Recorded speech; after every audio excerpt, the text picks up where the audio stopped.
বিগত বেশ কয়েকদিন ধরে একটা রিলস খুব সার্কুলেট হচ্ছে দেখছি যে কয়েকজন হাউস ওয়াইফ স্পেশালি তারা এইরকম টাইপের রিলসটা করছে যে আমি আমার হাজব্যান্ডের থেকে এটা যে একটা জিনিস চাইলাম, তো হাজব্যান্ড বলল কাল দেবো, কাল বলল পরশু দেবো, পরশু বলে বলে আর হচ্ছে আমাকে দিলই না জিনিসটা।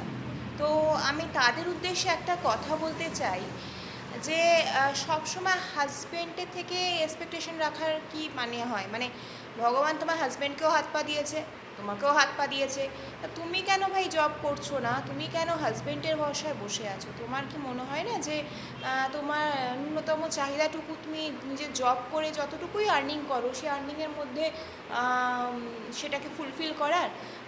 সব সময় হাজব্যান্ড কেন দেবে? হাজব্যান্ড থেকে চাইবে কেন? এই চাওয়া মেন্টালিটিটাই তো খারাপ। সে যেই হোক, আগে বাবা মায়ের থেকে চেয়েছো, এখন বিয়ে পর হাজব্যান্ডের থেকে চাইছো, ইন ফিউচার কার থেকে চাইবে? ছেলে মেয়ে তো ইন ফিউচার যা মানে আজকাল দিনকাল আসছে ছেলে মেয়ে দেখবে না।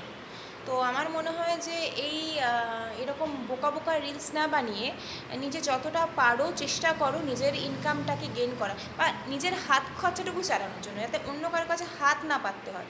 তো এই রিলসটা আমার কাছে সত্যি একটু মানে বোকা বোকাই লেগেছে। মানে মানুষ ট্রোল করতে করতে হাজব্যান্ডদেরকে যে কতটা নিচে নামিয়ে দিচ্ছে। এবার আমার এই রিলসটা দেখে অনেক কথা বলবে তুমি পুরুষতান্ত্রিক সমাজবাদীর পুরুষদের হয়ে কথা বলছো।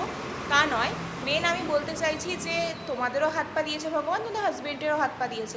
তো হাজব্যান্ডের ওপর সব দায় চাপিয়ে দেওয়া কেন? তুমি চাইবে কেন? তুমি নিজেকে তৈরি করো না। তোমার হাজব্যান্ড দেওয়ার হয় তোমাকে এমনিই দেবে, চাইতে হবে না। কিন্তু আমার মনে হয় যে ন্যূনতম এমনভাবে নিজেকে তৈরি করো যাতে নিজের জিনিসটুকু নিজে কিনে নিতে পারো, কারো থেকে চাইতে না হয়।